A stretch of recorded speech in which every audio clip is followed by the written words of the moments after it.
A Era da Maionese é uma série de vídeos sobre o trabalho humano.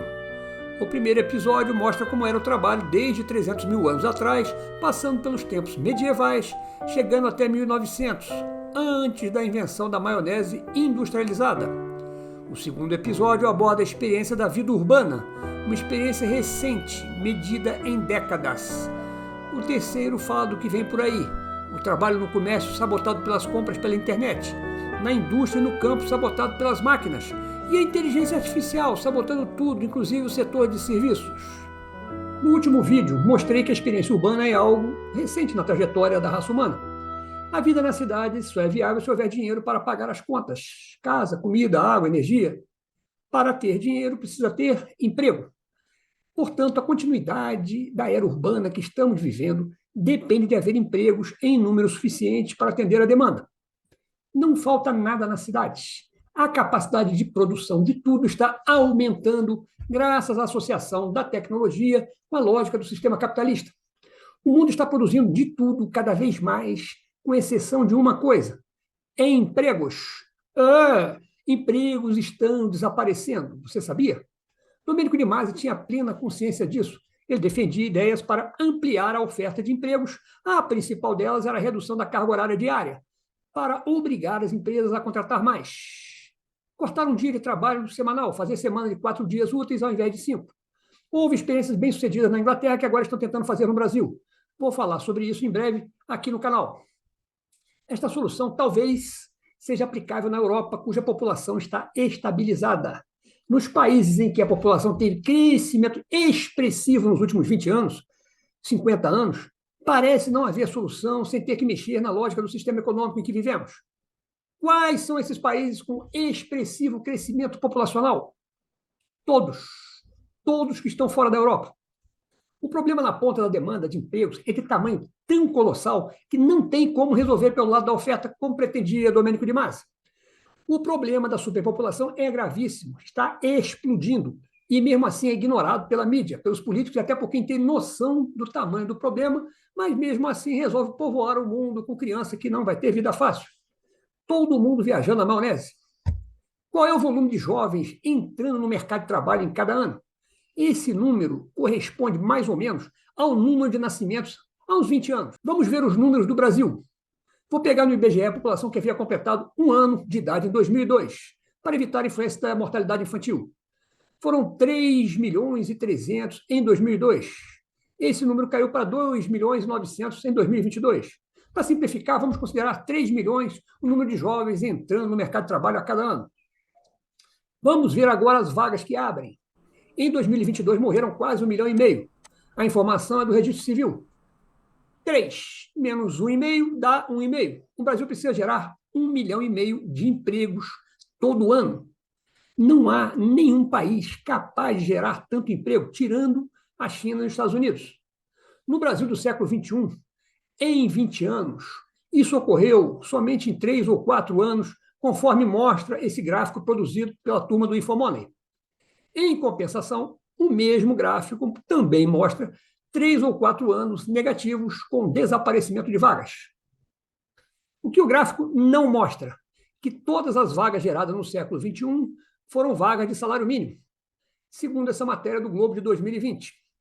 Essa matéria é de um jornalista de dados, um especialista em informática, Pedro Capete. Ele é bom em extrair números e analisar grandes massas de dados. Já o pesquisador economista brasileiro só enxerga números relativos. Fica comparando percentuais de raça, gênero, pobre, rico, só enxerga poças d'água enquanto o mar está secando. O que dá para ver simplesmente olhando os números absolutos. Fazendo o mais simples. No futuro, voltarei a este assunto do sumiço das vagas acima de 2 salários mínimos. Vamos sair do Brasil e voltar para o mundo. Quero oferecer a você a dimensão do problema no mundo. O problema da superpopulação é mundial, com exceção da Europa. Porém, nenhum país desenvolvido vai conseguir escapar das invasões em massa nas próximas décadas. Últimos 50 anos. Você sabe quanto cresceu a população urbana no mundo nos últimos 50 anos? Você tem noção?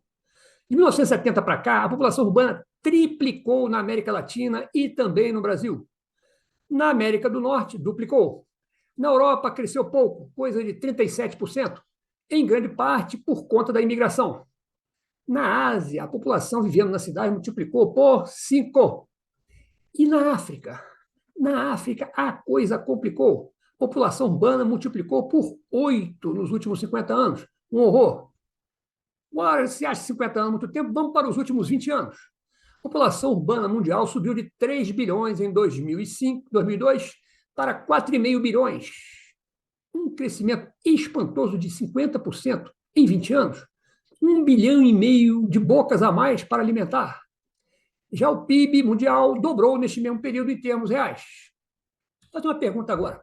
Se a produção mundial dobrou e a população cresceu 50%, então deveria estar sobrando emprego aí pelo mundo.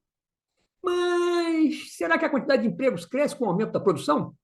Parece natural acreditar nisso, que uma coisa tem a ver com a outra. Aumenta a produção, aumenta os empregos. Só que o mundo está mudando em alta velocidade. A ciência vem tendo um enorme sucesso em mecanizar a produção. Mecanizar para quê? Para economizar, evitando o trabalho humano, e que é menos eficiente e custa mais caro do que máquinas.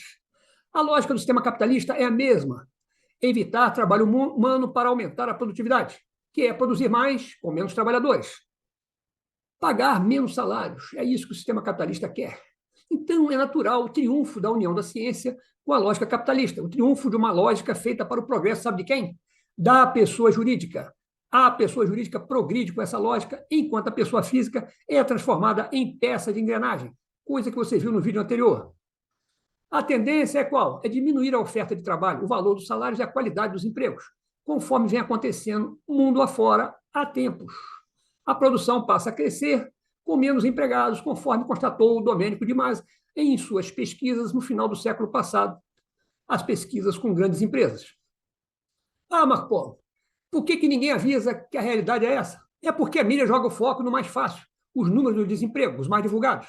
Os índices oficiais de desemprego têm pouca utilidade porque refletem a situação de uma parcela pequena da população que procurou e não achou emprego. No Brasil, por exemplo, se o sujeito vendeu balinha no sinal ou se trabalhou 1 hora apenas na última semana, ele não é um desempregado, você sabia? O foco da mídia nesse índice fajuto impede o cidadão de ficar sabendo que os empregos precários estão ocupando o espaço dos empregos de verdade. A realidade do mercado de trabalho é bem mais complexa, requer melhorar a qualidade dos dados. No Brasil, todos os dados são de má qualidade, mas a divulgação deles no site do IBGE é um horror. Se você chegou até aqui, é porque optou pela pílula vermelha de Matrix e está interessado mesmo em conhecer a realidade. Então, vamos lá. O censo de 2002 mostrou que o IBGE errou a projeção da população em 12 milhões. O site do órgão ainda está produzindo estatísticas baseadas em uma população de 215 milhões, ao invés do número correto de 203 milhões.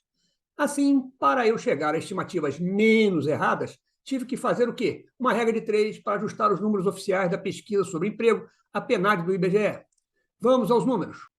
Dos 203 milhões de habitantes, vamos tirar quase 40 milhões que estão com menos de 14 anos.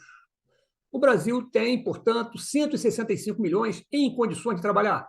Destes 165 milhões, 51 milhões apenas estão trabalhando na economia formal e 114 milhões estão fora do mercado de trabalho ou são empregados com vínculos precários. Ou seja, há mais de 100 milhões sem a segurança de um emprego de verdade. Vejam o que diz essa matéria de meados do ano passado, que interpreta os dados da PNAD. Mostra a situação de 106 milhões de brasileiros que vivem em situação difícil, sem renda suficiente para uma vida digna. Reparem que este número é parecido com o que aumentou a população brasileira nos últimos 50 anos. Aumentou em 110 milhões e temos 106 milhões em situação precária. Agora vamos entender a composição dos 114 milhões que estão na pior.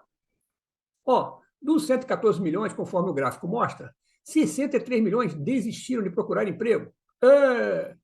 25 milhões trabalham por conta própria, a maior parte vivendo de bicos. 12 milhões têm empregos com sem carteira assinada. 6 milhões são empregadas domésticas. E os desempregados são 8 milhões. Só 8 milhões. Ao invés de acompanhar e estudar esses 114 milhões, conhecer melhor essa gente, a ênfase está focada apenas nos 8 milhões de desempregados. Agora vamos explorar os 51 milhões que têm emprego no mercado formal. 35 milhões têm emprego com carteira assinada no setor privado. 12 milhões são empregados do governo federal, estadual e municipal. E 4 milhões são empregadores. Agora vamos a uma pergunta importante, algo que você quer saber. Quantos desses 51 milhões que estão no mercado formal ganham um salário que proporcione uma vida digna, um padrão de vida razoável?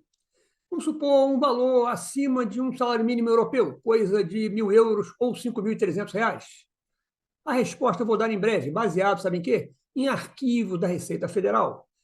Arquivos que eles botam e tiram do site, ficam escondidos lá dentro. No tempo de Paulo Guedes vinham formatados, agora piorou. O descaso com dados sempre foi grande no Brasil. Mas eu tenho tudo guardado aqui e vou mostrar para você em breve. Inscreva-se no canal, clique no sininho e em todos para ser avisado dos novos vídeos.